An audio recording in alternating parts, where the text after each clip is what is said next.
Boa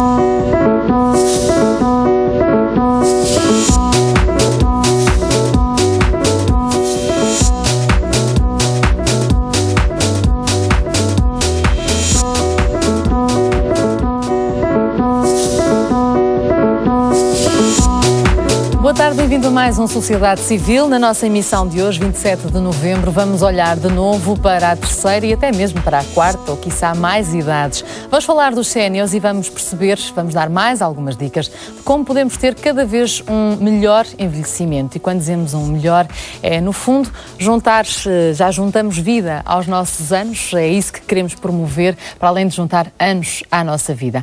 Por isso mesmo, vamos ter como convidados especialistas na matéria, vamos falar na perspectiva física, mas também na perspectiva mental e intelectual. Começo por apresentar-lhe então os nossos convidados de hoje. O professor Alexandre Castro Caldas é professor de Neurologia. Connosco também Alexandra Bento, Associação Portuguesa dos Nutricionistas e presidente que veio do Porto, mais uma vez, para estar connosco. Muito obrigada por isso. Diretor Executivo da Associação Portuguesa da Indústria Farmacêutica, Rui Santos Ivo, e ainda o psicólogo Manuel de Oliveira, é diretor do Clube do Otimismo. E já vamos perceber como é que, fazendo parte oficial ou não oficialmente deste clube, podemos viver mais, mas sem dúvida melhor. Vamos também ter 3 reportagens e vou-lhe dizer até ao final do programa como é que hoje, precisamente na cidade do Porto, ao fim da tarde, pode ter uma aula de yoga totalmente grátis. Mas para já, as nossas reportagens. Neste Sociedade Civil e para que possa viver de forma saudável, conheça as nossas sugestões para cuidar do corpo, da mente e da alimentação. Primeiro, saiba quais são os alimentos mais saudáveis e como pode começar o dia com um pequeno almoço antioxidante. Depois, exercite connosco a mente, aprendendo como pode regenerar os neurónios. E no final, mexa-se contra o envelhecimento precoce e acabe o dia com uma sugestão de relaxe.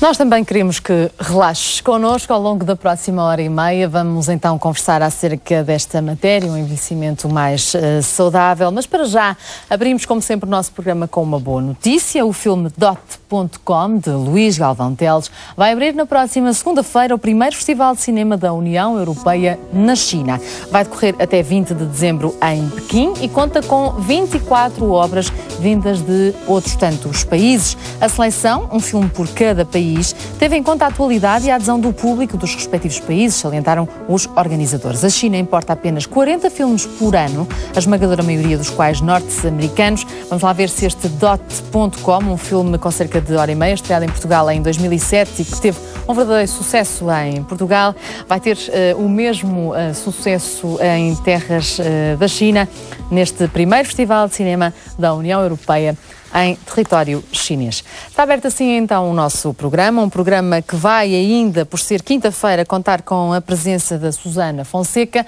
que vai responder a uma preocupação de uma telespectadora: as novas cápsulas de café. O que fazer com o material que sobra? Já sabe que agora há umas máquinas que podemos ter em nossa casa e que utilizam umas cápsulas ou de metal ou de plástico. Esta telespectadora, e certamente muitos dos telespectadores que usam estas máquinas em casa, não sabem o que fazer depois às ditas cápsulas. Hoje a Susana Fonseca vai explicar-nos o que fazer com estas cápsulas de café. Vamos também, mais à frente, como lhe disse, perceber como fazer uma aula de yoga gratuitamente na cidade do Porto. Mas para já, começando precisamente pelo nosso blog, que para já está com uma percentagem curiosa quando olhamos para a nossa pergunta de hoje: como envelhecer de uma forma mais saudável? Perguntamos se o melhor é ir a consultas médicas frequentes, exercitar a mente com quebras-cabeças ou ter mais cuidado com a alimentação e o físico. Para já, posso lhe dizer que os 17% correspondem a exercitar a mente com quebra-cabeças e os outros 83% ter mais cuidado com a alimentação e com o físico. E eu começava precisamente por aqui, Alexandre Castro Caldas, não é um mito urbano esta questão do exercitar a nossa massa cinzenta, pode ajudar de facto a um envelhecimento mais saudável? Pois, a questão que se põe é quando é que se começa a fazer isso. E o grande problema é que as pessoas acham que podem começar a exercitar a massa cinzenta só a partir dos 65 anos e até lá não tiveram trabalho nenhum. Isso é a mesma coisa que começar a querer ser atleta aos 65 anos, que já não há grandes hipóteses de vir a fazer a maratona se começar nessa altura. Ser olímpico não é? Portanto, a questão é que a minha sugestão é que se comece a exercitar a massa cinzenta desde pequenino. Então vence com o balanço e então vale a pena continuar. Um dos grandes mal-entendidos que existe neste domínio é que o que nós temos é que impedir que as pessoas percam competências. E acontece muitas vezes quando as pessoas têm uma vida ativa e estão a trabalhar e têm rotinas, têm coisas para fazer marcadas e têm obrigações, depois reformam-se e perdem todas as rotinas. Deitam fora a agenda. E deitam fora a agenda e ficam provavelmente sentados numa cadeira com poucas atividades, sem projetos. E nessa altura o que acontece é que as pessoas perdem competências, vão perdendo com o tempo. E, portanto, é bom que mantenham alguma atividade.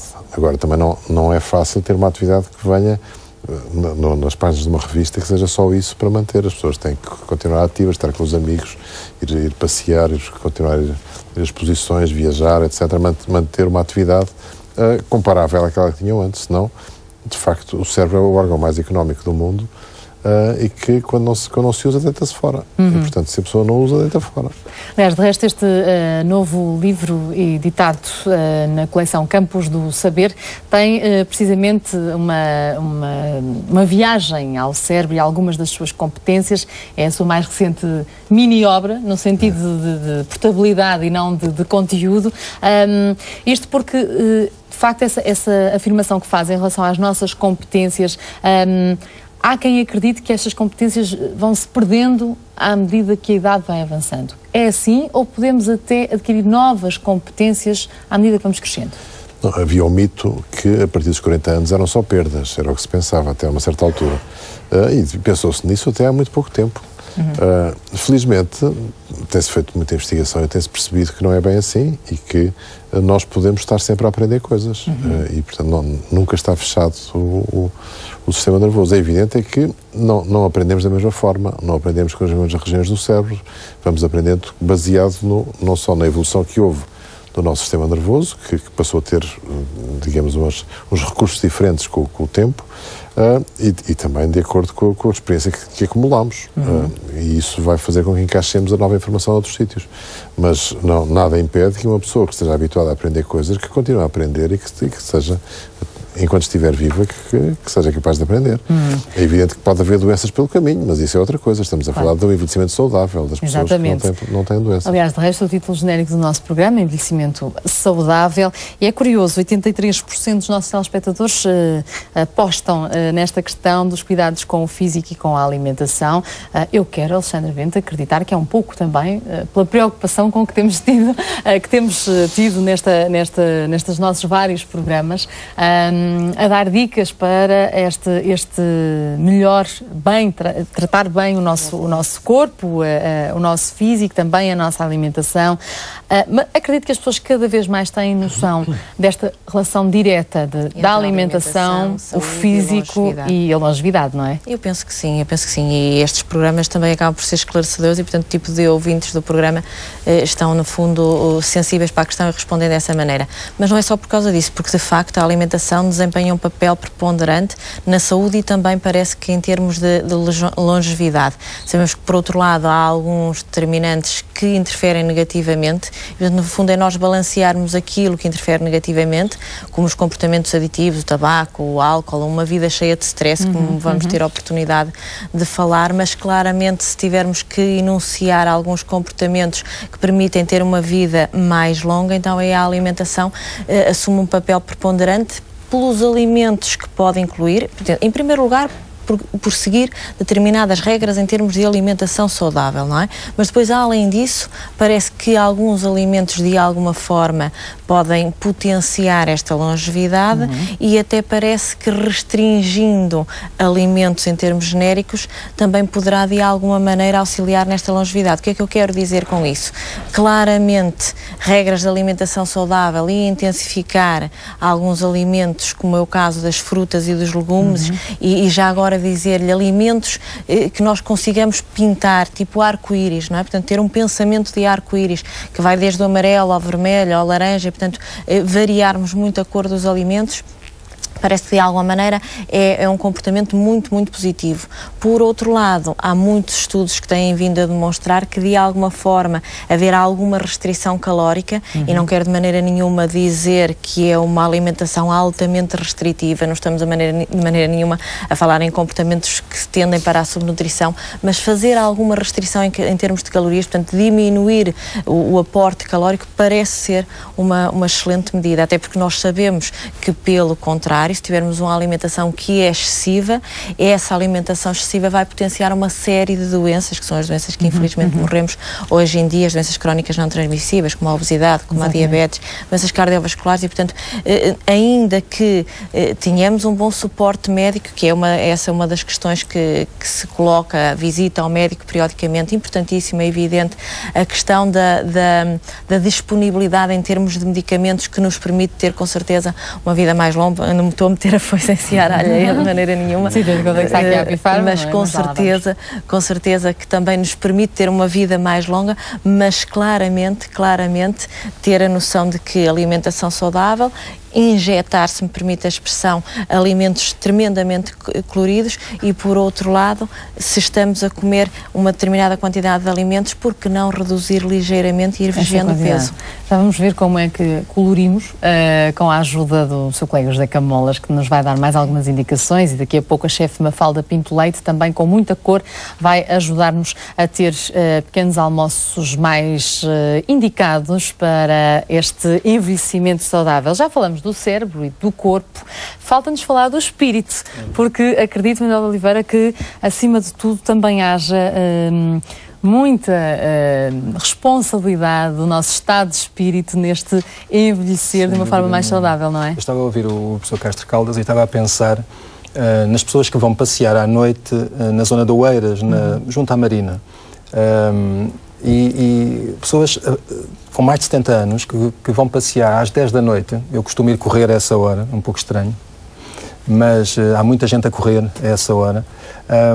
Pessoas com mais de 70 anos, alguns muito idosos mesmo, que vão a pares, que vão em grupos, e que eu fico a pensar se será só pelo físico, se não será também pelo bem-estar que causa esse passeio noturno, e no outro dia debaixo de chuva torrencial que continuaram a passear. Portanto, havia ali qualquer coisa ritual, quase. De ritual, não é? Ou transcendental, digamos, que achei muito estranho. Rios de água que estavam a correr porque era uma chuva torrencial, e as pessoas com mais de 70 anos continuavam, eram dois casais, continuaram a passear à chuva, cobriram-se e continuaram, não se abrigaram. Há também a procura desse bem-estar psicológico, não é? A partir do físico. E acho que a nutrição também, as pessoas estão a tomar muita consciência a partir da nutrição, trabalhando o que se pode chamar a parte da inteligência física, não é? Cuidar do corpo e para transmiti-lo à mente é muito importante. E depois levamos ao ideal do pensamento positivo para... E tinha que ser, não é? Claro. Para que nos sintamos no nosso máximo e exploremos o nosso potencial máximo. Já vamos abrir as portas também do Clube do Otimismo e perceber, afinal, quem são os membros deste clube. Certamente pessoas ou que procuram ou que já o têm, muito otimismo, se calhar para dar e distribuir, mas não poderíamos deixar, obviamente, de ter em conta os avanços na inovação, chamemos-lhe assim, farmacêutica, que também terão a sua quota-parte de responsabilidade neste envelhecimento mais saudável, porque há aqui toda uma perspectiva holística, estamos a falar do corpo, da mente, do espírito até, se quisermos, se pudermos ir mais longe, e depois há todos estes avanços e temos que reconhecer o valor do medicamento e do contributo que ele tem dado para este nosso envelhecimento um pouco mais saudável. Eu acho que começamos logo a envelhecer a partir do momento em que nascemos, portanto não podemos deixar de prestar aqui uma homenagem aos medicamentos, não é?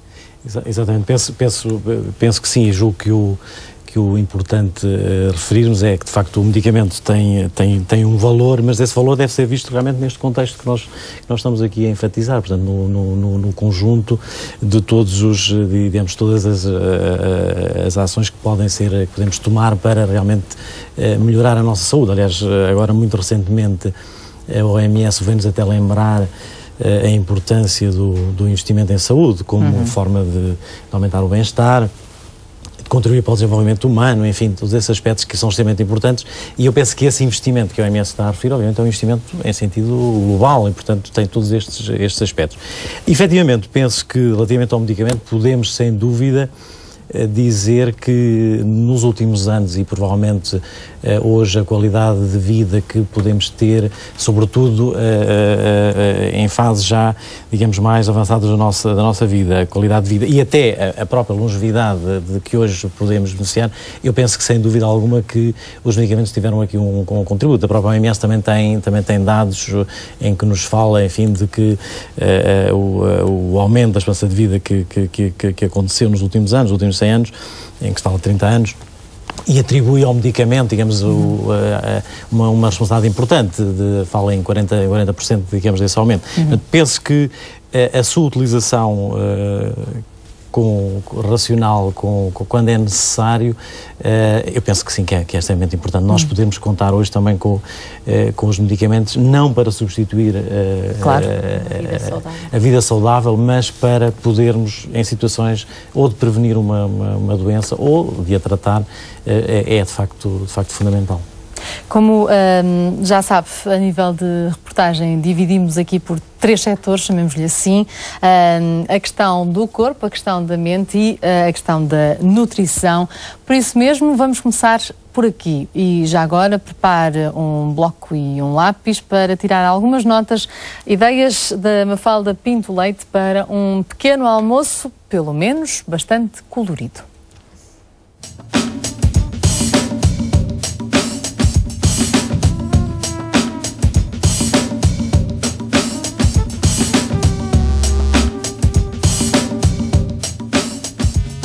Somos o que comemos e também o que não comemos. A máxima é várias vezes repetida, mas não é demais insistir. Com o aumento da esperança média de vida, vivemos mais anos, mas por querermos vivê-los com qualidade, torna-se imperativa a pergunta: o que é e como se chegou ao conceito de alimentação saudável?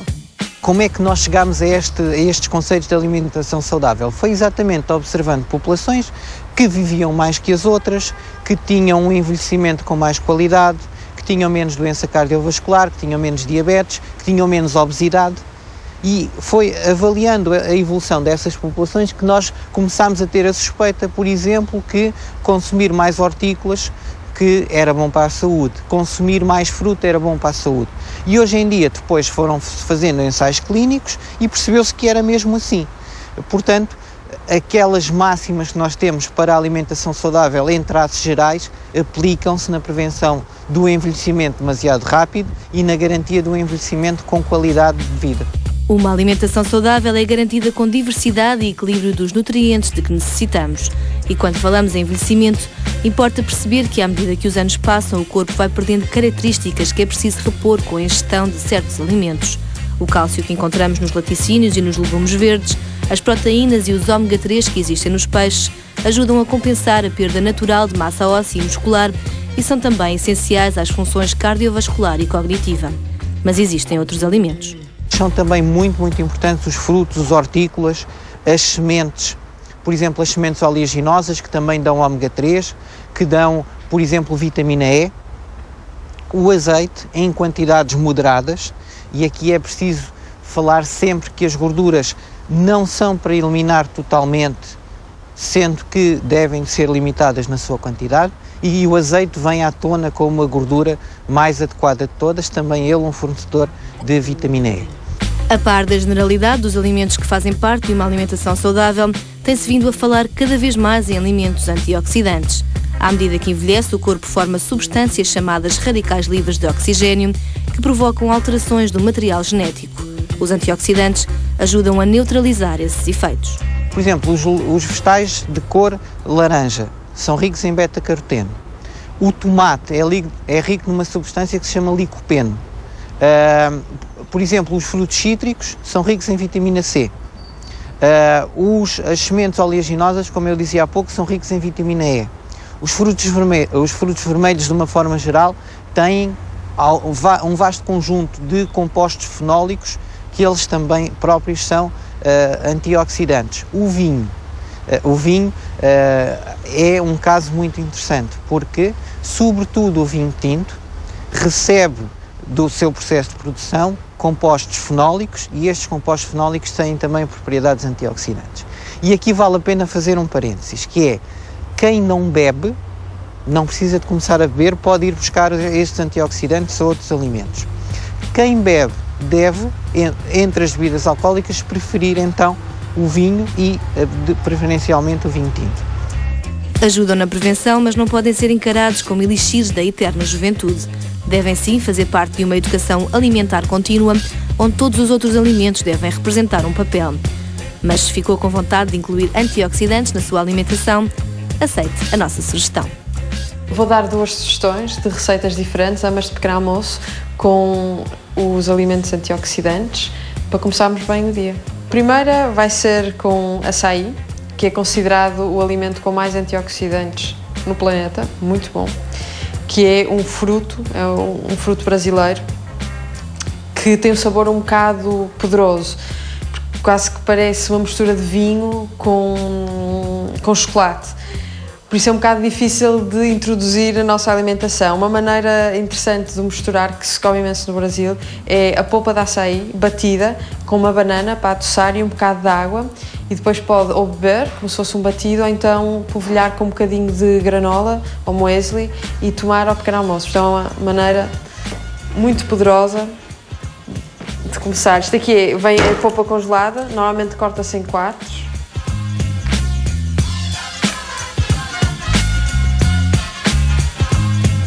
Adicionamos a banana. Depois aqui depende de se nós gostamos das coisas doces ou não. Para mim isto já chega, metade de uma banana, mas por exemplo a minha irmã tem que pôr um bocado de mel, porque não aguenta com o sabor é um bocado intenso.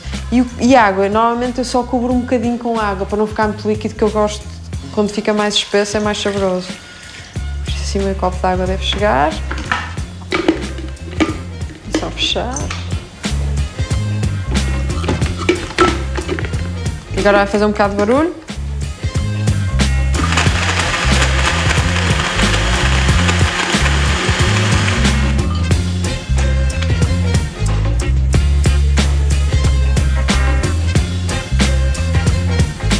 Nós todos sabemos que o chá verde tem muitos antioxidantes, mas tem uma outra maneira de consumir antioxidantes todos os dias de manhã, além de dar energia.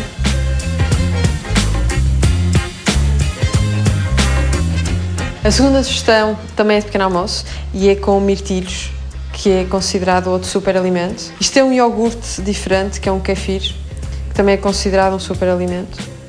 E é muito simples, é basicamente só deitar um bocadinho de iogurte, polvilhar com um bocadinho dos mirtilhos. Utilizamos aveia, eu estou a usar uma granola que tem aveia, além de ter outras coisas, integral, porque também tem um nível glicémico baixo, por isso é bom para começar o dia, para soltar o açúcar devagar. A seguir vou repetir com outra camada de iogurte, podemos encher um bocadinho mais agora. Voltamos a colocar os mirtilhos, vamos colocar todos já agora. E polvilhamos com a restante granola. E pronto, já está, um pequeno almoço saudável.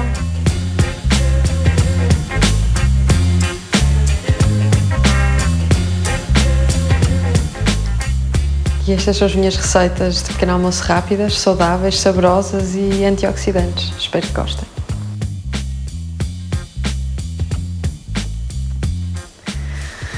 É claro que há muitas outras receitas. Estas são as sugestões de Mafalda Pinto Leite, ela que de resto acaba de editar um livro precisamente só com receitas muito rápidas para pessoas que estejam bastante ocupadas, independentemente da idade. Esta questão da alimentação, por vezes, Alexandra Bento, já falamos sobre isto, leva-nos a crer que temos que estar imenso tempo na cozinha, que temos que perder imenso tempo a pesar, a ver as calorias, a ver se... Eu acho que não. Não. De todo, não é? Senão ficamos com stress e, portanto, não vamos viver aquilo. E é contraproducente, não é? É contraproducente, portanto, de maneira nenhuma. Agora, é evidente que tem que nos ocupar algum espaço em termos mentais para nós sabermos como é que vamos organizar o nosso dia em termos de refeições. E preparar um pequeno almoço que seja saudável e que já agora também seja rico em antioxidantes, porque, como já vimos, nomeadamente na peça, os antioxidantes têm um papel importante na nossa saúde e, nomeadamente, para nos auxiliar na luta contra o normal envelhecimento. Mas este pequeno almoço, sem ter nada contra o pequeno almoço, de alguma maneira, acho que os ouvintes podem ter ficado a pensar, será um bocadinho complicado, porque de alguma maneira não são produtos que eu tenho lá em casa, mas nós podemos pensar em substituir, por exemplo, o açaí, que é um fruto que é brasileiro e porventura pode ser um pouco mais caro, por outro fruto vermelho qualquer, porque o que interessa de facto, nós podemos imaginar que um fruto vermelho, se tiver cor intensa, como é o caso daquele que é um vermelho muito escuro, carregado tal e qual como é a uva, é rico em antioxidantes. E, portanto, se tivermos uvas, na altura, beterrabas, romãs, exatamente, tudo tem este espectro de cor. Exatamente, e desde aqueles frutos vermelhos que também são pequeninos, que acabam por ser mais caros e, portanto, podemos colocar de lado, mas a uva em si, a casca da uva, agora não vamos deitar a casca da uva e já agora a grainha, porque a substância que está é um composto fenólico, é o resveratrol, e por isso é que se acaba por apregoar tanto o vinho tinto, o papel do vinho tinto. Vamos ter cuidado com a mensagem do vinho tinto, porque com certeza que sim, riquíssimo em antioxidantes, compostos fenólicos em grande quantidade, resveratrol em grande quantidade, mas há que ver que depois tem álcool etílico, não é? Claro. E o álcool etílico, por si só, vai nos danificar alguns órgãos vitais, como é o caso do fígado, e portanto não vamos ter uma vida longa, não é? Sem fígado e sem outros órgãos nobres não vivemos. Mas aqui estamos a entrar mais uma vez no domínio daquilo que acreditamos muitas vezes ser a verdade dos factos, o copo de vinho tinto faz muito bem ao cérebro. Não, mas eu acho que vale a pena talvez pegar aqui neste aspecto. Eu não tenho nada contra os antioxidantes, pelo contrário, eu acho que às vezes são produtos que são extremamente agradáveis. Mas é importante que as pessoas saibam o que é que está provado e o que é que não está provado.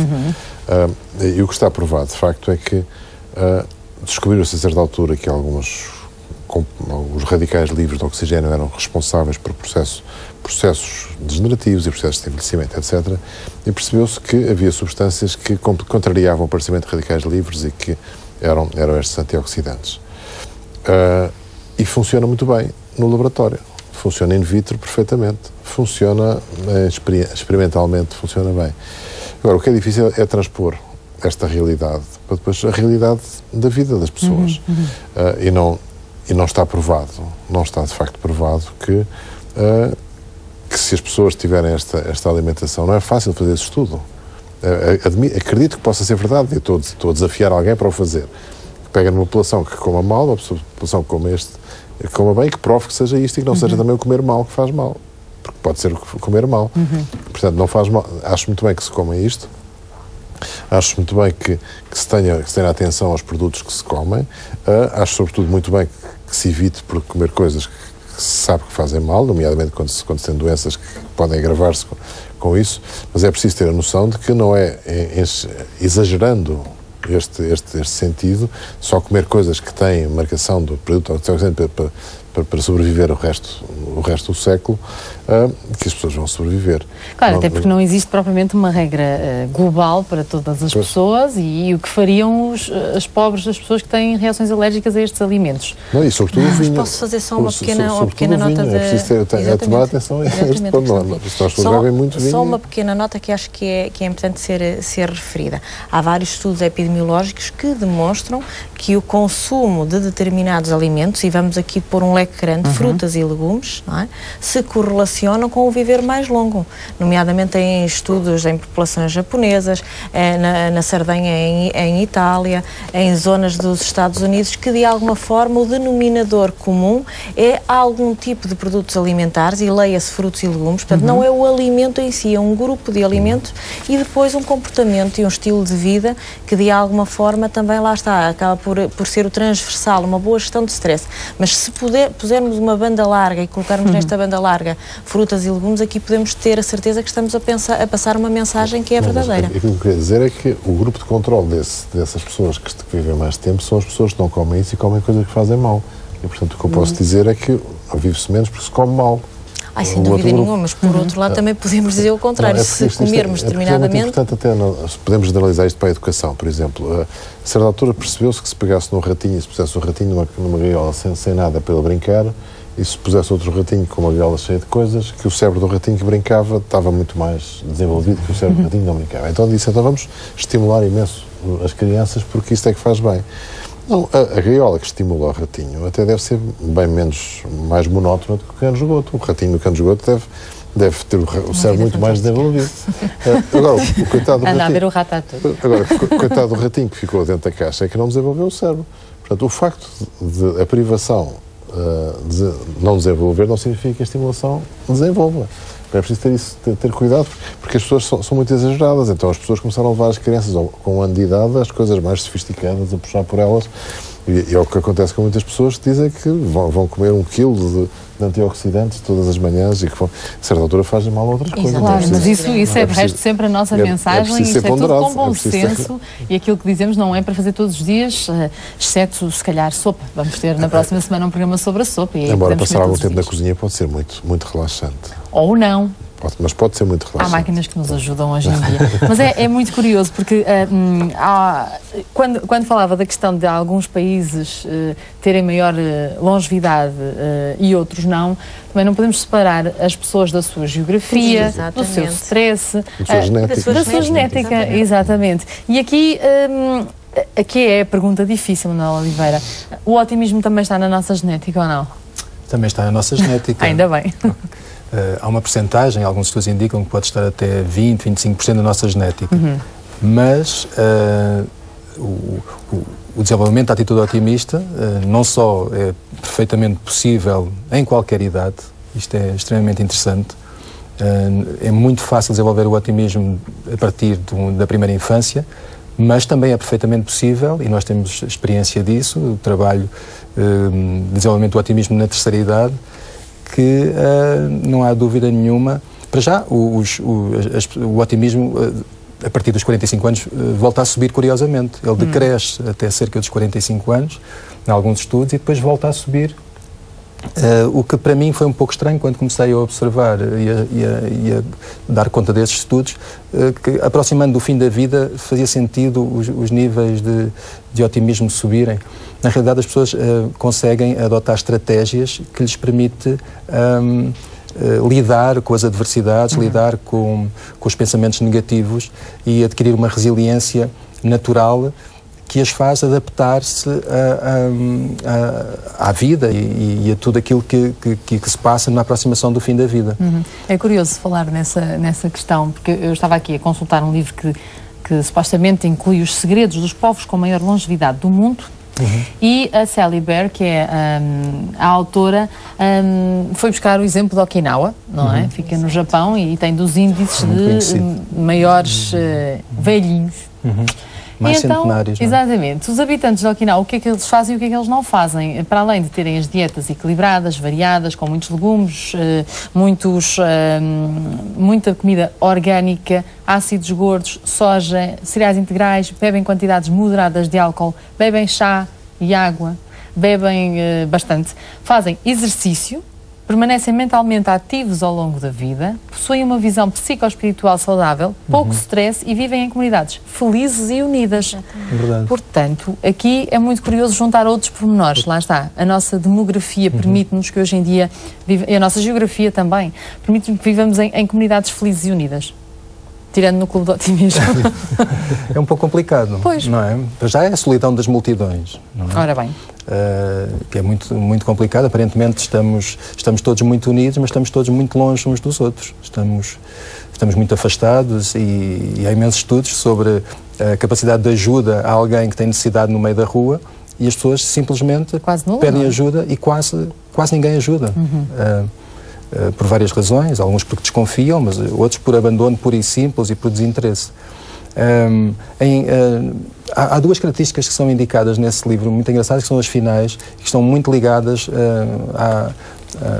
à percepção de felicidade, à felicidade subjetiva e ao otimismo, que são a fé, não é? Uma visão espiritual, que é muito interessante, digamos que é como se fosse o acreditar em algo superior, e o otimismo seria o acreditar em si próprio e na sua capacidade.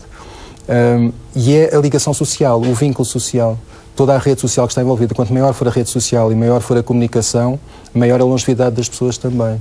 Isso é extremamente importante. O cérebro nota estas ligações, ou seja, o cérebro notará eventualmente também que, no fundo, se assimila estas doses de felicidade imensa ou não, não é? Com certeza. Aliás, tudo se passa, tudo tem que acontecer lá dentro, não é? Eu não dou uma personalidade ao cérebro, ele não tem grande personalidade, mas tudo o que se está a passar à volta é tratado lá dentro, é processado por esse computador. Agora sabemos, por exemplo, que não há dúvida que até em termos de doença, a inclusão dos hospitais nas coisas mais difíceis, de programas de boa disposição, melhoram muito. A sorrisoterapia, não é? Por exemplo. Melhora imenso a saída dos estados mórbidos. Esta ligação também à felicidade, de alguma forma, às vezes é conseguida de uma maneira alternativa. Eu estou a olhar para si, Rui, precisamente porque eu sei a quantidade de dinheiro que os portugueses gastam em antidepressivos e ansiolíticos. Ou seja, andamos a substituir estas sugestões que vêm da Okinawa, da visão psicoespiritual saudável, o pouco stress e o viver numa comunidade feliz e unida, por alguns medicamentos de farmácia, por vezes. O medicamento é, como eu disse há pouco, de facto é importantíssimo e temos inúmeros exemplos, quer dizer, enfim, podíamos estar aqui a citá-los, enfim, desde os antihipertensores, enfim, que nos ajudam de uma forma muito clara, de facto, a termos uma vida melhor e temos uma vida mais longa, certamente. Os antidiabéticos, enfim, temos o exemplo agora paradigmático até da terapêutica da infecção com o VIH, da SIDA, em que estamos, no fundo, perante uma patologia que era uma patologia, enfim, muito grave, mortal, mas que agora, de facto, está quase como uma patologia crónica, relativamente controlada. É evidente, essa é a forma como nós temos que ver os medicamentos. Em relação aos antidepressivos, as comparações são sempre difíceis de fazer, quando fazemos comparações entre realidades que, enfim, são distintas, como aliás estávamos aqui a dizer. Portanto, não podemos descontextualizar completamente, olhar apenas para o número de utilização de determinado grupo terapêutico e não o colocar no devido contexto. Mas evidentemente que também esses medicamentos têm um papel, eu julgo que agora têm que ser utilizados de acordo com a orientação do médico e, portanto, devem ser... Raramente não devemos de facto utilizá-los inadequadamente, isso sem dúvida alguma. Portanto, eu gostava de acrescentar aqui uma coisa. Criou-se, até na própria publicidade, frases que são estranhas, que ouve-se na telefonia o diálogo: tu estás tão bem, o que é que tomas? Como se a pessoa não pudesse estar bem sem tomar nada. Exatamente, não é? Isso é verdade. Portanto, isso parte do princípio que para estar bem é preciso estar dopado. Dopado, sim. E, portanto, esta ligação da terapêutica ao doping é preciso ter um certo cuidado, porque os meninos passam nos exames sem remédios, as pessoas fazem lutos sem remédios. A tristeza do luto não é uma depressão. Existem tristezas que não são depressões. E que até são saudáveis, para organizarmos aqui mentalmente. As pessoas têm que fazer o luto. Infelizmente, infelizmente ou felizmente, o mundo está construído assim, nós temos desgostos e temos os estados de espírito que não são patológicos obrigatoriamente. Mas rapidamente, se a pessoa estiver um bocadinho mais triste, é logo precisa de uma medicação, quando, no fundo, a vida tem que resolver os problemas. E, portanto, eu acho que há muita prescrição fora da indicação e até fora do profissional. Quem prescreve são geralmente... Aliás, eu às vezes digo por brincadeira que o médico prescreve, o farmacêutico desconfia e a vizinha diz não tomes e a pessoa não toma. Portanto, ou vice-versa, ou troca o remédio. Essa é outra questão.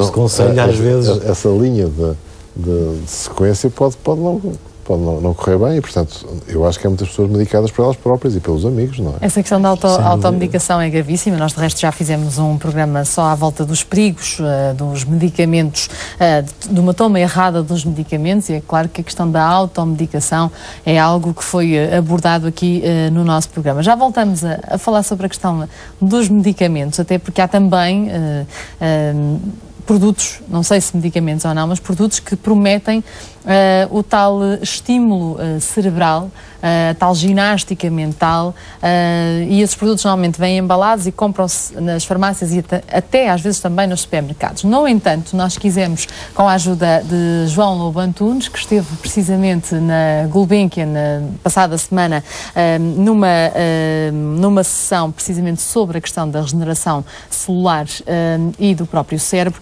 fomos tentar saber com ele algumas dicas para esta grande dúvida: como é que afinal ginasticamos a nossa mente.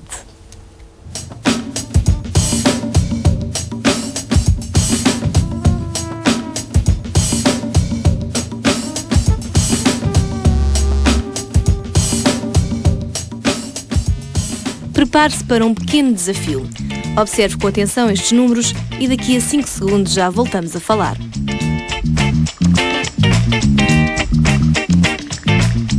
Consegue agora ordená-los facilmente por ordem crescente? Tanto em caso afirmativo como negativo, fica a saber que acabou de ginasticar o cérebro. Sabe-se hoje que exercitar o cérebro é tão importante como exercitar qualquer outro órgão do corpo.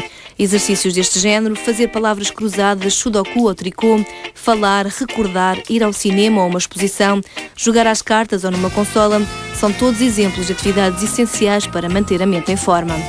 Estima-se que todos os dias cerca de 50.000 a 100.000 neurónios desapareçam, mas felizmente o cérebro tem capacidade de regeneração, ainda que esta vá diminuindo com o tempo.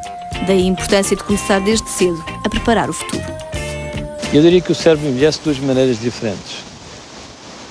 A primeira é o envelhecimento natural de uma máquina, de um órgão, que obviamente com o tempo, de alguma forma, se vai deteriorando. Vamos perdendo células nervosas, vamos perdendo neurónios. Isso é um processo bem reconhecido, embora hoje saiba também que também ganhamos, ou seja, que há alguma capacidade de regeneração do sistema nervoso, coisa que há uns anos não se sabia. E depois, obviamente, pode deteriorar-se, pode estragar-se mais aceleradamente por processos de doença, de aterosclerose, de fatores nutritivos, etc. Portanto, é este equilíbrio. Mas há certamente um processo de envelhecimento cerebral que é fisiológico, é o declínio, é o que é natural na nossa condição biológica. Em 2006 havia 650 milhões de pessoas no mundo com mais de 60 anos, o que representava 11% da população.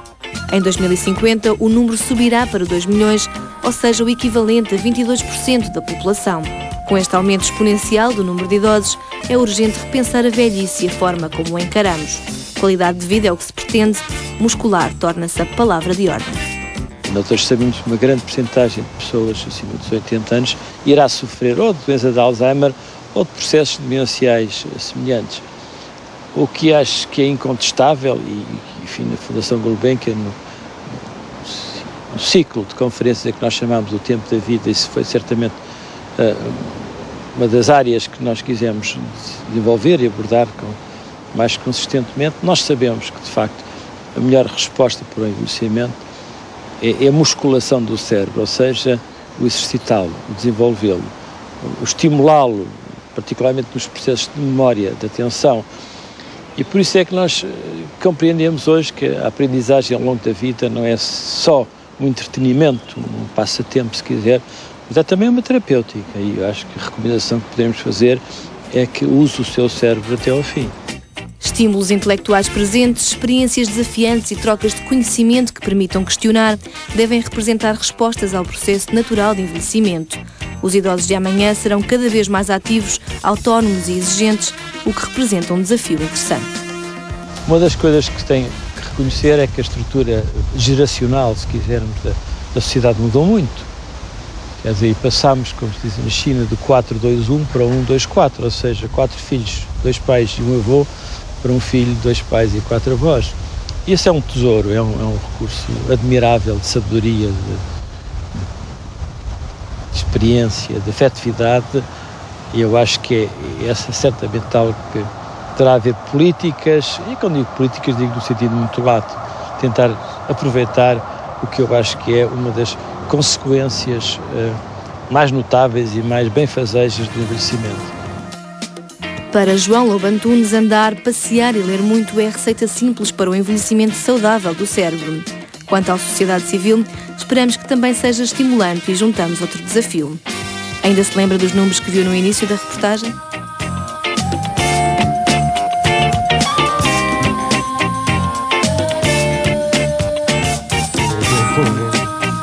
Tenho que confessar, estavam todos aqui na mesa a tentar lembrar-se dos números e ainda bem que quase todos acertaram. Pronto, a apresentadora não fez o grande exercício. Mas esta questão, voltando aos exercícios e este ginásio mental, como dizia há pouco o Alexandre Castro Caldas, de facto um ginásio mental não envolve inscrição, joia, fato de treino especial e nem requer grandes máquinas à nossa volta, nem sequer um personal trainer, só nós e a nossa vontade. Não, apesar de tudo, podemos olhar para isto de uma forma científica.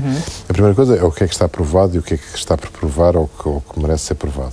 O que está provado, por exemplo, é que andar meia hora, 2 vezes por semana, é claramente positivo, faz bem às pessoas. Portanto, do ponto de vista mental, não só do ponto de vista físico, mas do ponto de vista mental. Portanto, pode-se recomendar meia hora, 2 vezes por semana, andar. E andar não é andar a ver as montras, é andar... andar à séria. Não é preciso correr, mas andar... Não se pode ter uma pessoa, de repente, de 80 anos que vai correr para a rua porque há riscos cardíacos. Atenção a isso, não começar a fazer marchas forçadas sem ter a certeza que o pode fazer. Mas depois, o que é fundamental é que não se mude, digamos, o espectro de intervenção que nós temos com o mundo. E, portanto, o que é preciso é que nós rentabilizemos aquilo que temos de positivo. Porque o que a evidência nos dá da investigação é que se eu não usei durante toda a vida regiões do cérebro destinadas a trabalhar a música, por exemplo, eu não as desenvolvi e, portanto, eu já não vou ser capaz de pegar nesse assunto. Agora, se eu toda a vida tiver desenvolvido a área da música, naturalmente que eu devo continuar a estimular a ir aos concertos, até tocar um instrumento, se for bom. É sabido, por exemplo, que a música é talvez das coisas que mais poder tem para manter as pessoas. Os músicos aguentam-se bastante bem do ponto de vista cognitivo. Por uma razão muito curiosa. Não é? Por uma razão muito curiosa, é porque tocar um instrumento, alguns instrumentos sobretudo, faz com que haja uma comunicação grande entre os 2 hemisférios cerebrais. E os músicos têm essa zona de ligação dos 2 hemisférios cerebrais muito mais desenvolvida. E, portanto, têm acesso a recursos mentais muito superiores às outras pessoas. E, portanto, nós devemos fomentar, desde as crianças, a tocar instrumentos desde pequeninos, para desenvolver o cérebro nessa perspectiva. E mesmo assim, e eu sei que o Manuel Oliveira adorou ouvir esta expressão da questão do positivo, daquilo que já temos de positivo entre nós, mas há sempre quem diga que nunca é tarde para começar, se calhar para ser muito, muito bom, se calhar talvez, mas não estamos aqui a desaconselhar qualquer pessoa que tenha 70 anos a querer tocar alguma coisa. As coisas que ultimamente eu estudei foram o que aconteceu ao cérebro das pessoas que foram aprender a ler aos 50 anos. E, de facto, as pessoas conseguiram aprender a ler, foi o cérebro de maneira completamente diferente. Foram buscar outras regiões, não leem com o mesmo cérebro que nós que aprendemos em pequenino lemos. Mas é possível, portanto, o cérebro é plástico, consegue recortar, mas o sacrifício é enorme, o esforço é enorme, muito mais para escrever do que para ler. Escrever é muito mais difícil do que ler. Então, para a escrita, o que é requerido ao cérebro para fazer é enorme, é imenso. Portanto, é curioso a quantidade mesmo assim de idosos que continuam analfabetos no nosso país, não é? Isso, o último censo ainda dá 11%, que é muito. 11% da população toda, com mais de 10 anos. Exatamente. Se for para cima dos 65, há zonas, mulheres com mais de 65 anos devem andar perto dos 40%. Claro. No entanto, aquilo que lhe vamos sugerir a seguir não precisa de, literalmente, não precisa saber ler, nem precisa de algum dia ter praticado ou ter tido contacto com esta verdadeira forma de encarar a vida, que é, ao mesmo tempo, uma atividade física. Estou a falar-lhe de yoga e hoje, a partir das 6h30 da tarde, em frente à estação da Trindade, na cidade do Porto, vai poder fazer uma aula de yoga completamente gratuita. A proposta é do Centro de Yoga do Porto, a Associação Lusa de Yoga e também do Metro do Porto. Catarina Ferreira, muito boa tarde. Olá, boa tarde, Catarina. Obrigada por estar aqui connosco. Esta é, sem dúvida, uma excelente ideia, pôr uma atividade muito agradável ao dispor de qualquer pessoa. Isto não estamos a falar só para a terceira idade, podem fazer crianças, jovens, adultos e séniores, mas num local de passagem e por onde normalmente se leva muito stress na bagagem. É verdade, no metro, por isso é que também foi escolhido. Na estação do metro da Trindade, ainda por cima é uma estação onde vão ter todas as linhas e por isso há muita gente a passar. E o objetivo é passar essa mensagem, é que com alguns exercícios físicos, não muito complicados, eles nos podem transmitir e proporcionar um grande bem-estar e ajudar-nos a manter a nossa saúde. E principalmente nos séniores, porque trabalhando o fortalecimento ósseo, articular e muscular, portanto evitar a osteoporose, trabalhando a hiperoxigenação cerebral, os exercícios de concentração, evita, por exemplo, as faltas de memória, trabalhando os exercícios de equilíbrio, ou só num pé ou só no outro, traz mais equilíbrio físico, mas também noutros planos, e evita as quedas e os problemas associados às quedas, trabalhando a musculação genital, da zona genital, evita, por exemplo, as incontinências, problemas de incontinências, também com o aparecimento da menopausa e, portanto, a falta de algumas hormonas, quer masculinas, quer femininas, o nosso estado emocional, portanto, baixa, não é? E oscila, essencialmente oscila. E, portanto, exercícios de relaxamento, de canto, a capacidade de voltarmos a aprender a respirar. A respiração é um processo que nós podemos controlar e que nos ajuda a controlar algumas atividades vitais e, por isso, nós podemos trabalhar através da respiração os nossos estados emocionais e estimular o emocional positivo, por exemplo, trabalhando a musculatura e a rotação dos retos abdominais, estimulando o peristaltismo, massageando todos os órgãos abdominais, evitamos uma série de complicações a nível de órgãos abdominais, estômago, intestinos, tudo. Catarina, vamos fazer tudo isto numa estação de metro? É verdade, tudo isto vamos poder fazer numa estação de metro e vamos. Mas nós estamos à partida a chegar do emprego, estamos com a nossa roupa em cima dos saltos altos, não são as condições mais apropriadas, mas vamos fazê-lo de pé, calçados, completamente vestidos com a roupa normal e vamos ver que com pequeninos exercícios nós conseguimos fazer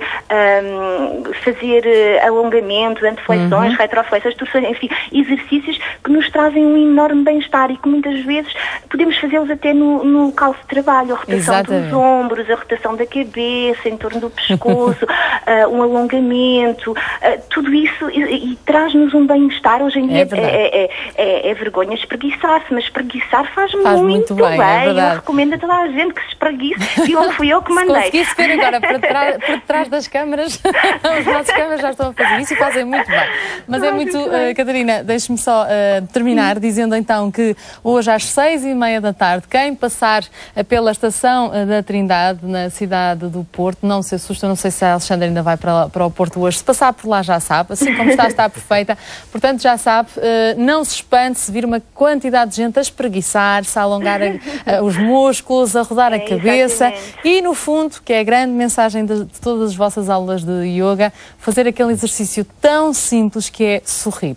É verdade, porque é muito importante, faz-nos bem, faz-nos felizes. É verdade. Muito obrigada, Catarina. Catarina Ferreira, deste Centro de Yoga do Porto, em promover esta iniciativa inédita no metro do Porto, a Associação Lusa de Yoga, então, a divulgar os benefícios desta prática verdadeiramente milenar. Porque, de facto, nós há pouco estávamos a falar, e isto porque na nossa sinopse, falávamos de um medicamento que teria surgido eventualmente no mercado internacional, que ao tomarmos esse medicamento iríamos aumentar imediatamente a nossa longevidade em 30%. Há alguns estudos, um medicamento que, de acordo com os conhecimentos que o Rui Santos Silva tem, não existe em Portugal, correto? Não sei que medicamento é que eu diga estar a referir, porque, como sabe, os medicamentos, e é importante até talvez dizer isto, os medicamentos são sujeitos a um processo complexo de investigação e de avaliação. Há pouco, como o Sr. Carlos Caldas referia, no fundo nós, no fim desse processo, temos a evidência, temos, digamos, as garantias que precisamos para saber que o medicamento é, de facto, útil naquela situação de doença, tem aquele efeito terapêutico, tem aquela ação. Nem tudo é medicamento. Nem tudo é medicamento, exatamente. Por isso é que nós na brincadeira dizíamos que o único produto a que poderíamos chamar quase milagroso, nesta perspectiva do envelhecimento mais saudável, chamava-se precisamente sorriso, não é? Porque vinha nesta embalagem que se chama lábios, e a partir daí era gratuito, não custava nada, e eventualmente, Manuel de Oliveira, as pessoas saem do vosso clube todas com esta receita. É uma receita não médica para ser aviada em qualquer lado da cidade, não é verdade? O sorriso pode ser uma boa terapêutica. Pode ser uma boa terapêutica, mas nós vamos um pouquinho mais longe. O sorriso é importantíssimo e há muitos clubes do riso agora. Exatamente. Nós vamos ter a partir de janeiro já um pequeno clube do riso, mas é importante começar antes. E nós fomos investigar o que é que seria importante começar a trabalhar para desenvolver o otimismo ao mais alto nível. Então consultámos, claro, as sumidades portuguesas, a doutora Helena Maruz, que é tão bem conhecida deste programa. E há uns anos começámos realmente a criar o clube que tem workshops que são dirigidos especificamente para o desenvolvimento da atitude otimista. O otimismo dá trabalho, não é uma coisa que se desenvolve de um dia para o outro, mas precisa de um primeiro pontapé que é dado num pequeno workshop de um dia só, e que depois pode ser continuado com encontros de otimistas que nós temos de 15 em 15 dias e que é importantíssimo para manter essa atitude. Nós, por acaso, e posso orgulhar-me de no nosso blog também termos uma série de otimistas que se encontram quase diariamente alguns. A Marta Gaspar, que já não estava connosco há algum tempo, está a chegar aos 72 anos, acho eu, exatamente, 72 anos, é o nosso primeiro comentário da tarde, com uma doença órfã, desde os 9 anos de idade, quase a chegar aos 72, com melhor saúde do que até aqui.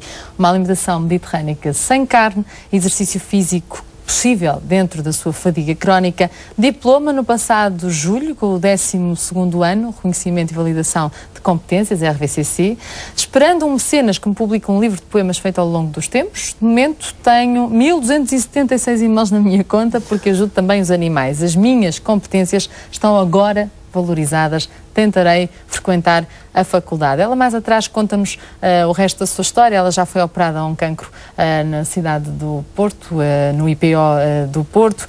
Depois fala-nos também da sua inclinação para a informática. É curioso porque, no fundo, as pessoas acham que a partir de certa idade também já não temos estas competências. O que não faz sentido um avô e um computador, se calhar um Magalhães para a terceira idade, fica a ideia. E ela diz que tem pena que as aulas de Tai Chi e de Yoga sejam só nas grandes cidades, mas se quiseres arranjamos-lhe, Marta, o contacto da nossa professora que esteve ao telefone connosco. Eu sei que eles têm centros espalhados um pouco por todo o lado. Pode ser que consiga um contacto mais direto perto da zona onde vive. Portanto, há otimistas por natureza. É bom acreditar. E é bom acreditar também que, mexendo o corpo, garantimos, de alguma forma, um dos segredos para uma maior qualidade de vida. É bom envelhecer, mas saber envelhecer, às vezes, também implica algum trabalho da nossa parte.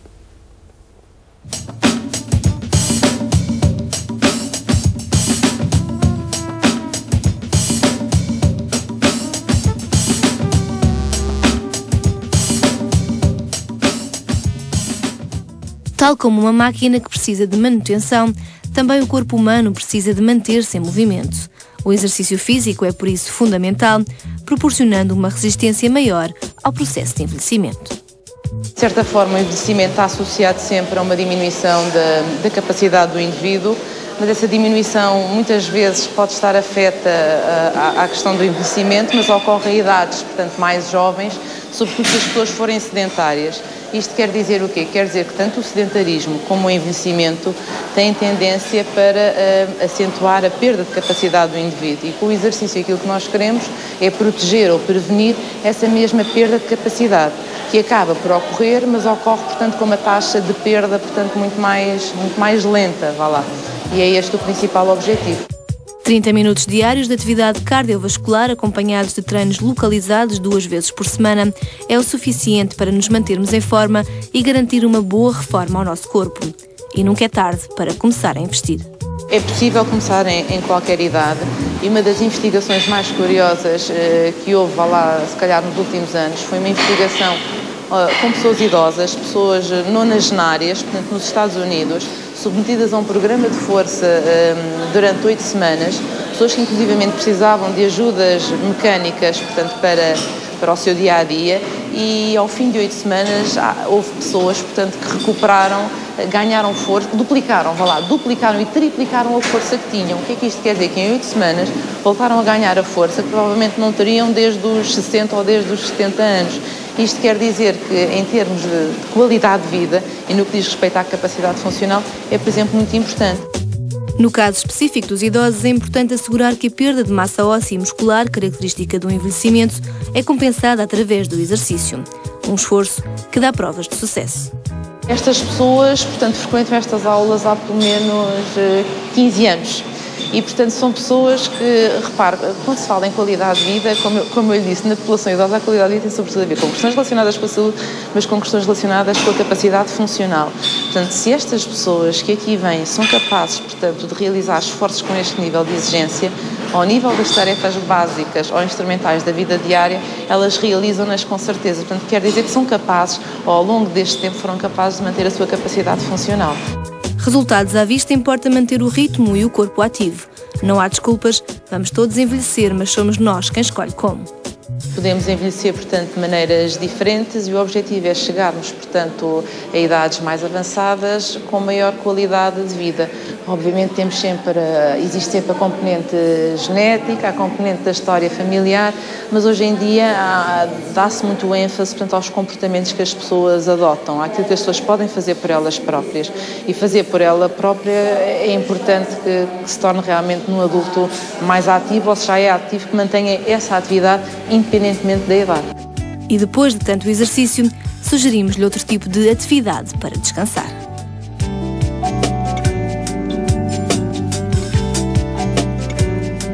Há uma grande necessidade, acima de tudo, de encontrar o equilíbrio entre o corpo e a mente. Conseguirmos desligar por poucos momentos que sejam, nem que seja 30 minutos, é suficiente para que uma pessoa consiga sair com um pouco mais de energia. O que eu recomendo aqui no spa do Ritz, por exemplo, é um tratamento novo que nós temos, exclusivo em Portugal, que é feito com produtos 100% naturais. É um tratamento completo, da cabeça aos pés, de relaxamento total. A primeira coisa que nós recomendamos sempre é que venha um pouco antes, de modo a que possam desfrutar das nossas instalações. São instalações extremamente agradáveis, onde dispomos de piscina, de sauna, de banho turco, tudo fatores importantes ao início do processo de relaxamento. Depois da sua terapeuta vir pegar o cliente, chega à sua sala de tratamento e para este tratamento específico de que referi, tem início com um ritual dos pés, onde será feita uma pequena pressão nos pontos de acupressão, de modo a que possa aliviar as tensões e relaxar. Depois terá toda uma sessão de estiramentos e de alongamentos. Não é uma massagem muito de pressão, poderá ser, obviamente, dependendo da vontade do cliente e da necessidade do mesmo, mas é mais um ritual de equilíbrio entre o corpo e a mente. Tem depois toda uma massagem também ao nível da cervical, ao nível da cabeça e toda a parte das pernas e pés. Portanto, é uma massagem extremamente completa, sai rejuvenescida.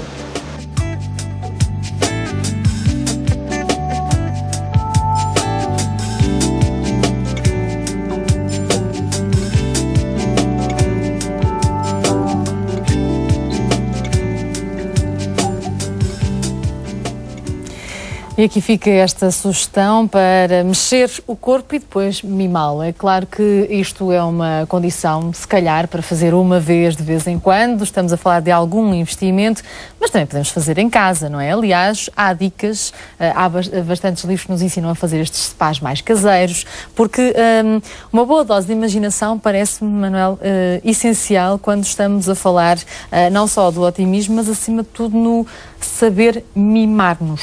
E trouxe-nos a sugestão de um livro da Estrela Polar que se chama A Arte de Envelhecer. E nesta arte, que é de facto envelhecer, há que investir muita imaginação. Às vezes nem é só pelo dinheiro, não é? A imaginação é tudo. A criatividade é um dos pontos fundamentais para o nosso bem-estar. Quando é iniciado um curso de otimismo, nós normalmente começamos por uma atividade criativa, uma atividade de pintura, uma atividade que abra a parte criativa de cada um de nós e para a ambientação. E nós vemos coisas extraordinárias, especialmente com os mais velhos. Pessoas que nunca tocaram num pincel, que descobrem talentos, que descobrem paixões naquele preciso momento. É fantástico. Eu costumo dizer que é muito bonito ver o sorriso de uma criança quando pega nos pincéis ou que pega numa atividade criativa, mas uma pessoa, um idoso, como aconteceu com 85 anos, nunca tinha pegado num pincel e descobriu que tinha jeito para pintar, é absolutamente incrível, é fantástico. Uma das razões porque é importante o desenvolvimento do otimismo nas pessoas é que despoleta a sua capacidade criativa, sobretudo nas situações de crise, nas situações mais difíceis da sua vida, porque acreditam que têm um potencial grande, afinal, para dar a volta às coisas, mudando os seus pensamentos, mudando a sua atitude, o modo de ver as coisas, mudando os óculos com que está a ver o mundo. E vemos que as pessoas, o bem-estar aparece subitamente quando tomam consciência disso. Depois nós trabalhamos todas as áreas que têm a ver com os objetivos de vida, as suas paixões, a sua autoestima, a mudança de pensamentos, porque as pessoas aprendem a selecionar os pensamentos e há caçadas aos pensamentos negativos. Sobretudo na terceira idade é muito interessante que as pessoas nos cursos não têm muita paciência para aqueles que não estão a aprender a caçar os pensamentos negativos, que não percebem as frases negativas que dizem e que podem afetá-los. Porque as pessoas têm consciência de que nós passamos essa consciência de que o que dizemos afeta muito o modo como nos sentimos. De tal maneira que afeta a saúde. Eu tinha aqui um estudo, por exemplo, da Holanda, do GGZ Instituto da Holanda, que, por exemplo, a atitude otimista e os pensamentos otimistas reduzem para metade o risco de morte por doença cardiovascular na terceira idade. Isto é forte, isto é muito importante. Existe um corpo enorme de investigação sobre a importância do pensamento positivo e da atitude otimista em relação à doença. As pessoas vivem mais tempo, em média 6 a 8 anos, curam-se mais rápido das doenças e adoecem muito menos também. Portanto, só por isto vale a pena. Precisam de menos medicamentos. Portanto, está ao lado da concorrência. Portanto, eu vou sair daqui. Não, os medicamentos são importantes quando são importantes. Não devemos utilizá-los de facto quando não são necessários. Mas quando são necessários, devemos ter a consciência de que podemos de facto ajudar-nos a nós com a utilização de medicamentos. E aliás, temos estado aqui, não abordámos, digamos, enfim, o professor Carlos Caldas pode, até melhor do que eu, falar das patologias, digamos, que são inerentes a uma idade, já diria eu, mais avançada, mas aí, hoje, apesar de ainda haver um caminho longo a percorrer, e talvez por todas as dificuldades que temos em conhecer todas as questões ligadas ao próprio cérebro, mas hoje também já temos alguns medicamentos que ajudam, por exemplo, a melhorar a qualidade de vida em doenças que têm Alzheimer, enfim, com situações, enfim, muito complexas, em termos não só dos próprios, mas também das famílias, enfim, todo o ambiente em questão, e aí, de facto, estamos perante um ganho que eu acho que é muito, enfim, que é muito importante sabermos e de facto é também aí hoje que mesmo que a investigação e até iniciativas que foram lançadas até recentemente, que envolvem a indústria farmacêutica e as autoridades, nomeadamente a Comissão Europeia, em que estas áreas sempre são áreas de prioridade para se de facto alocarem aqui recursos, investir na descoberta de novos fármacos que possam, enfim, ser mais eficazes até que aqueles que já temos hoje ao nosso dispor. Sim, porque a nível, quando envelhecemos, há inerentes, no fundo há inerências, há doenças que podem vir a ser ou não desenvolvidas ao longo da nossa vida e de facto há aqui terapêuticas que podem auxiliar. Pois não, nós estávamos a falar de um envelhecimento saudável, mas infelizmente há doenças que são próprias, que aumenta a sua incidência com o envelhecimento, e nomeadamente aquela que toda a gente fala hoje, que é a doença de Alzheimer, a cada década que passa duplica o número de casos. Portanto, quase que se nós fizermos só estatística e fizermos uma projeção estatística, se a população viver até aos 120 anos, todos têm a doença de Alzheimer aos 120 anos, o que é dramático. Exatamente. E sabemos, por outro lado, esse também é um ponto muito importante, é que mesmo agora, pegando na questão da doença de Alzheimer, a curva de evolução da doença, se for tratada convenientemente com os meios que dispomos, que não são de facto, não são fantásticos, mas são alguns meios que dispomos, pode permitir aguentar o nosso doente do lado de cá muitíssimo mais tempo. O que tem uma importância do ponto de vista de anos de qualidade de vida, não só para o doente como para a família toda, enorme. E nós temos a noção que, por exemplo, isto é uma forma de avaliar o número de doentes e o número de doentes que estão a ser tratados com estes fármacos. Em Portugal estarão 30% dos doentes tratados, o que é uma coisa muito baixo em relação àquilo que é esperado. Quer dizer, portanto, há que fazer um esforço em relação à doença de Alzheimer para detectar precocemente as situações, para as tratar convenientemente. E o tratamento não é só remédios. É integrá-los nos meios apropriados. Portanto, há muito que fazer nesse domínio. E, por exemplo, a Unidade de Missão dos Cuidados Continuados do Ministério da Saúde está a trabalhar muito nesse sentido, a tentar desenvolver as práticas boas para acompanhar esses casos. Nós vamos daqui a nada responder ao Pedro, isto porque o Pedro tem os avós com 67 e 71 anos, respectivamente, e segundo ele passam a maior parte do tempo em casa e temos aqui algumas situações que eu vou querer que a Alexandra Bento ouça e dê alguns conselhos aqui ao Pedro, que está preocupado com o sedentarismo em que vivem os avós. Já lá vamos, mas para já vamos responder à Matilde Pimenta. Ela é uma nossa telespectadora que vive aqui em Lisboa e, como eu disse logo no início do programa, está com uma preocupação em relação às novas fórmulas de consumir café. As cápsulas individuais de café vão então ser o mote da minha conversa hoje com a Susana Fonseca.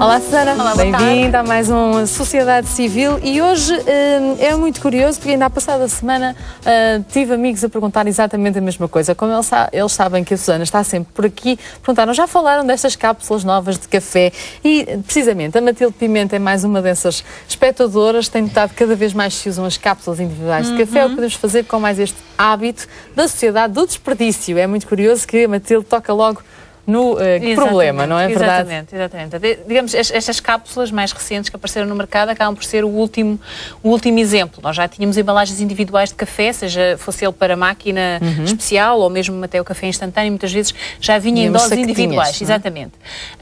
De facto, todas estas soluções são soluções que, do ponto de vista da sustentabilidade e do impacto ambiental, são muito más.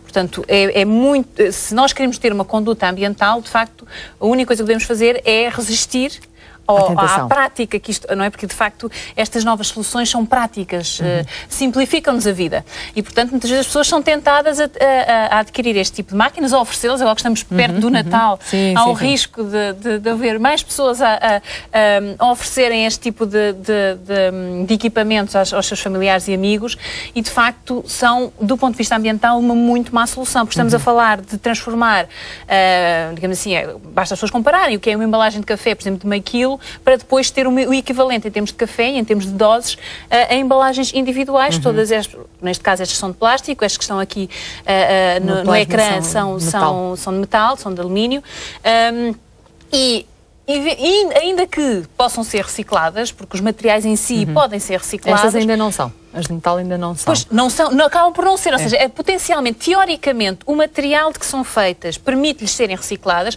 mas depois, em termos concretos, não são, porque todos nós sabemos onde é que isto acaba, não é? Acaba nos resíduos comuns.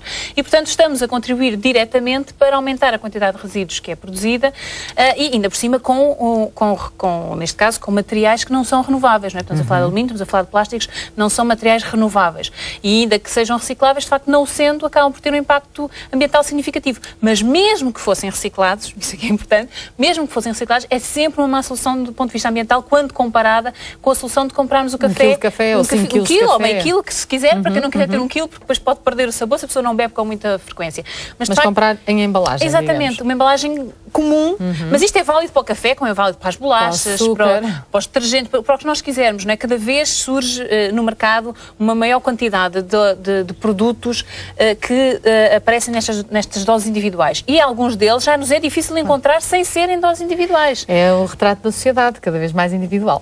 Exatamente, mas nós podemos tentar contrapor, até porque em termos ambientais já falamos aqui tantas vezes da importância de ter alguns cuidados a esse nível. Nós já percebemos que, de facto, a nível de sustentabilidade não é das melhores soluções. No entanto, para quem é fã, sendo produzido e sendo comprado, e sobretudo nesta época, dizem muito bem. Para quem é fã, por favor, não espalhe o hábito pelos seus amigos e não, colegas. Mas é um hábito porque, sobretudo porque é muito divertido e acabou por se tornar uma resposta e, na perspectiva económica, salvou uma empresa da falência, não é? Esta nova maneira de oferecer café às pessoas, inerente a um certo glamour que esta marca tem. Isto foi muito bem promovido. Exatamente. Sim, mas o que é que podemos fazer? O que é que podemos fazer depois de as ter em casa, que eu vejo N pessoas com estas maquinetas, seja de uma marca portuguesa ou de uma marca internacional. A portuguesa tem estas embalagens, a internacional tem estas mais coloridas. Agora, o que é que podemos fazer? Eu tenho amigos que já arranjaram umas soluções muito criativas. Claro, isso, quer dizer, podemos fazer com estas embalagens ou podemos fazer com outras, desde que haja imaginação e ainda sendo coloridas. Até agora que estamos perto do Natal, há inúmeras coisas que podem ser feitas em casa. Decorações de Natal. Decorações de fitas para as árvores, de tudo o que as pessoas quiserem. Há até um projeto também, havia neste momento, exatamente, a acreditar em que eles pediam a recolha deste tipo de cápsulas, neste caso pediam das cápsulas de metal, para poderem fazer esculturas, trabalharem com as crianças. Mas tanto quanto eu percebi, já acabou porque eles já têm a quantidade suficiente, porque de facto há tantas pessoas a consumir. E depois é como as tampinhas, depois começam a chegar e eles depois não conseguem dar a volta à questão. Exatamente, porque as pessoas querem arranjar uma solução para que sentem que não é bom deitar para o lixo comum, mas em termos concretos esse projeto está neste momento a não aceitar mais. Claro. Estas caixinhas são para fazer guaches, por exemplo, escusamos de comprar godés.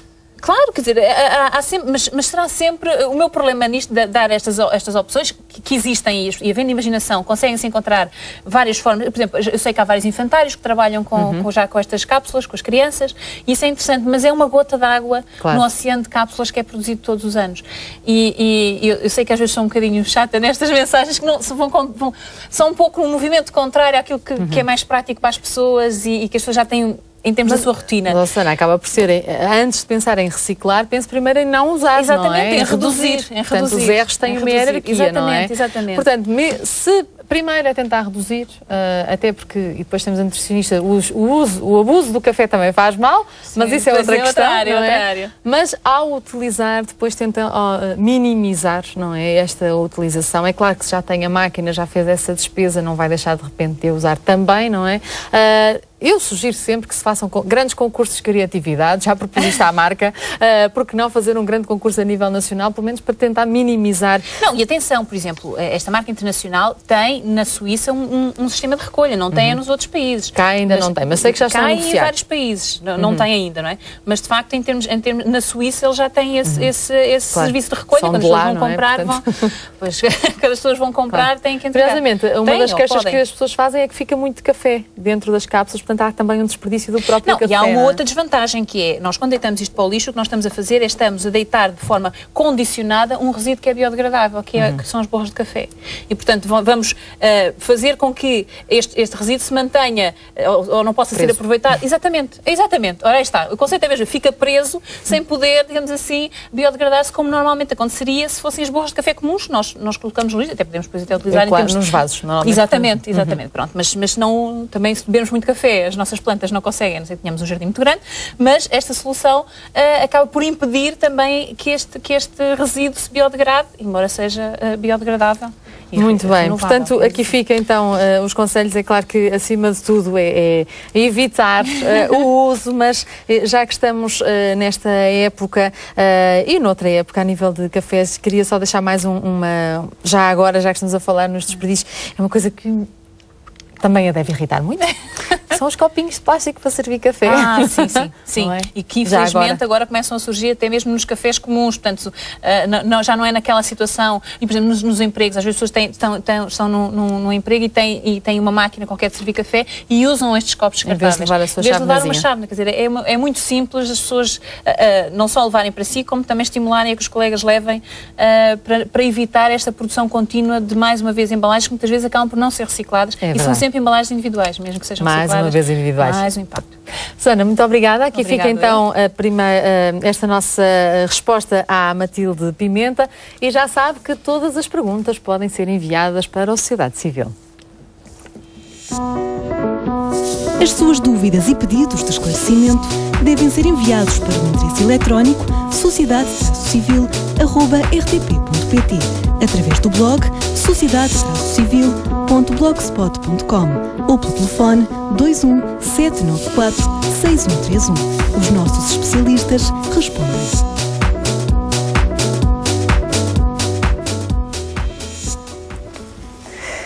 Como disse, vamos responder ao Pedro, que tem os avós com 67 e 71 anos, passam a maior parte do tempo em casa. Vamos então ao blog. A minha avó, para além de ter diabetes, diz não ter força nas pernas. O meu avô é obeso, bebe 1 litro de vinho branco por dia, também fuma. Eu tento convencê-los a fazer hidroginástica, já que temos uma piscina a mais ou menos 100 metros de casa. Tento tirá-los de casa, mas sem sucesso. O meu avô diz que durante toda a vida foi sempre caseiro e a minha avó está sempre a queixar-se de dores nas pernas, na barriga, nas costas. Já não sei o que fazer. Será que me podem ajudar? Esqueci-me de referir, a alimentação é um pouco desequilibrada, pois o almoço vem sempre de um restaurante. Alexandra, vamos à parte da nutrição para começar. Complicado. Vir sempre do restaurante não quer dizer necessariamente que seja mau. Pronto, não é? Claro. Mas de facto também sabemos que os restaurantes muito têm que fazer nesse sentido. Até lhe abro só aqui um parênteses muito rápido. A Associação Portuguesa dos Nutricionistas tem um programa que incitou com a Lipor, que é o menu Dose Certa, que a intenção é exatamente fazer educação na restauração para que os menus sejam mais adequados em termos de quantidade, lá está o impacto ambiental, em termos de equilíbrio nutricional. Portanto, bom seria que todos os restaurantes tivessem esta configuração e assim os avós do nosso ouvinte, quando fossem buscar a sua refeição, já não incorriam nesse problema. Portanto, não é necessariamente mau que vem de fora, mas poderá não ser assertivo. Este problema da mobilidade que refere em relação à avó parece ser um problema, mas não será com certeza uma limitação total, porque ele não diz que a sua avó tem incapacidade de se deslocar. Portanto, acho que um pequeno passeio diário para aproveitar e ir comprar 2 ou 3 peças de fruta e um pouco de hortaliça e voltar para casa e fazer uma sopa para o almoço e para o jantar seria estimulante, não é? Em termos da sua mobilidade, seria um momento de prazer, imagino eu, e seria um momento de saúde, porque trazia os legumes frescos para casa e, portanto, poderia fazer uma boa sopa para o almoço e para o jantar. Porque, de resto, com uma boa sopa ao almoço e ao jantar e pouco mais, nós já temos a nossa refeição do almoço e do jantar feita, que são aquelas que nós imaginamos que dão grande trabalho, não é? Depois as outras, pequeno almoço, o meio da manhã e o meio da tarde, convenhamos que hoje em dia a indústria alimentar nos coloca opções que são relativamente simples, quer dizer, o pão está na padaria, que também não será tão complicado. Se é difícil ir buscar todos os dias, podemos congelar leite, iogurtes, sumos de fruta, portanto não me parece que seja assim muito complicado. Isso a nível de alimentação, não é? A nível de alimentação, exatamente. Agora, parece-me que há todo o outro lado que de alguma forma vem depois mais à frente a ser complementado por uma telespectadora que é a Sónia, que tem 31 anos e que no fundo diz que esta mensagem que as pessoas mais velhas que têm vergonha de iniciar algumas atividades, e eu acho que isto é um pouco também a resposta àquilo que o Pedro dizia, têm vergonha de iniciar atividades como o yoga ou hidroginástica porque se acham velhas. É verdade. É muito interessante que eu tinha uma nota, deixa-me só ver, 98 anos, o maratonista mais velho. Se calhar é um bom exemplo. Há gente que muito perto dos 100 anos a iniciar atividades tão diversificadas e tem tudo a ver com os pensamentos que alimentamos. É importantíssimo, quando nós iniciamos os cursos de otimismo, encontramos um pessimismo enorme. E depois quando começamos a trabalhar os pensamentos e a visão de como podemos ver a vida de um modo completamente diferente, a trabalhar a comunicação positiva, a trabalhar os aspectos que têm a ver com a percepção das competências que as pessoas na realidade têm, dos talentos que têm, na sua capacidade de fazer coisas maravilhosas ainda, e que perceberem que têm, afinal, imenso para dar ainda. Nós vemos em 3 horas que as pessoas subitamente começam a ficar e a acordar e a sentir-se muito melhor. Olhar sempre para o lado bom da vida. Nós aqui nas notícias dos nossos parceiros também tentamos trazer-lhe as melhores notícias e também algumas sugestões para continuar ativo na agenda dos nossos parceiros. O primeiro-ministro de Timor-Leste, Xanana Gusmão, encontra-se em Lisboa na sua primeira visita oficial a Portugal como chefe de governo. Ontem, a reitoria da Universidade de Lisboa foi palco para o encontro com a comunidade timorense residente no nosso país. Num discurso que não escondeu as dificuldades da jovem nação, Xanana Gusmão deixou aos timorenses uma mensagem de persistência. Continuar a pensar como timorenses, cumprir os deveres enquanto estão aqui, e não esquecer que a contribuição para a paz ali é uma contribuição que se pode fazer mesmo estando à distância.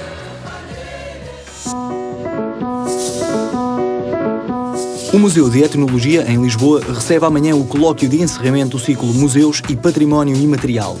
Dedicado inteiramente à importância que os museus etnográficos assumem nos dias de hoje, este colóquio traz-nos representantes de museus do Quebec, Genebra e Berlim, que apresentarão as suas estratégias relativas à documentação e divulgação do património imaterial.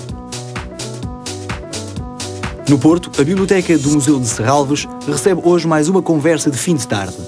A partir destas 7 horas, os convidados Pedro Amaro, Jorge Ferreira e Clara Costa irão debater como construir um futuro mais seguro, os perigos dos pesticidas presentes nos alimentos e no ambiente em geral, bem como as consequências da sua utilização no equilíbrio dos ecossistemas, serão alguns dos pontos a focar. A entrada é gratuita. De volta a Lisboa, anunciamos-lhe um guia diferente desta cidade.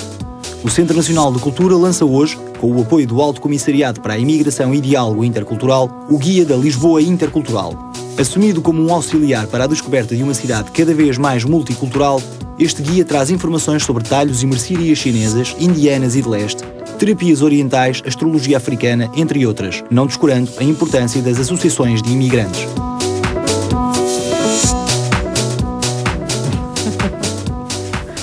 São estas as nossas notícias. Estamos praticamente na reta final do nosso programa. Envelhecer é de facto inevitável, mas acredito que ao longo deste programa deixamos aqui algumas dicas, acima de tudo, parece-me, Alexandre Cascaldas, se não tivermos nenhuma doença que nos perturbe este nosso calcorrear de vida, que uma atitude positiva ajuda-nos de facto a envelhecer saudavelmente. Isso eu não tenho mais pequena dúvida, mas ficou aqui nessa mensagem desse senhor que falava dos avós, uma coisa que eu acho que vale a pena chamar a atenção, é que os santos de casa não fazem milagres muitas vezes. E as familiares muitas vezes querem tirar os idosos que não lhes obedecem. Portanto, é preciso criar mecanismos para que haja um certo apoio, um apoio domiciliário, para tirar estas pessoas dessas rotinas que não estão bem estabelecidas e estimular muito os centros de dia, mas os centros de dia devem ser coisas animadas. Proativas, não é propriamente estar sentado numa cadeirinha. E não é nem para sentar na cadeira ou estar a cortar florzinhas que às vezes as pessoas não acham muita graça. Claro. Mas é preciso que haja imaginação para fazer uma vida ativa para essas pessoas. Portanto, há, no fundo, acredito que haja uma série de atividades que nos mantêm jovens, mas acima de tudo, não haverá, a fonte da eterna juventude não existirá. Talvez dentro de nós há algumas gotas e se encontrarmos essas gotas consigo perceber que muitas pessoas e muitos dos telespectadores que nos estão a ligar tenham os seus próprios métodos para envelhecer de uma forma mais saudável. Resta-me agradecer a presença dos nossos convidados. Infelizmente já não temos mais mais tempo, lá está, é uma questão de envelhecimento. O tempo chegou ao fim. Nós voltamos amanhã quando forem 2 da tarde. Vamos olhar para aquilo que está a acontecer no mundo do futebol, mais concretamente nas bancadas. O que é que se passa com as claques de certos clubes? Será que as claques estão hoje em dia a viver à margem da lei? É isso que vamos perguntar amanhã e queremos saber quanto a si como resolveria estes atos de violência das claques de futebol. Mais policiamento nos estádios, mais investigação sobre os seus membros, impedir a entrada nos estádios de membros com antecedentes criminais ou acabar definitivamente com as claques. São estas as hipóteses de resposta e hoje, deixe-me só dizer-lhe antes de terminar o programa que quando faltarem 20 minutos para as 11 da noite, há mais um episódio de Sobrenatural para ver aqui na RTP2. Já sabe, é uma série com muitos seguidores aqui em Portugal e hoje com mais um episódio às 22h40. Amanhã cá estaremos. Até lá, seja saudável.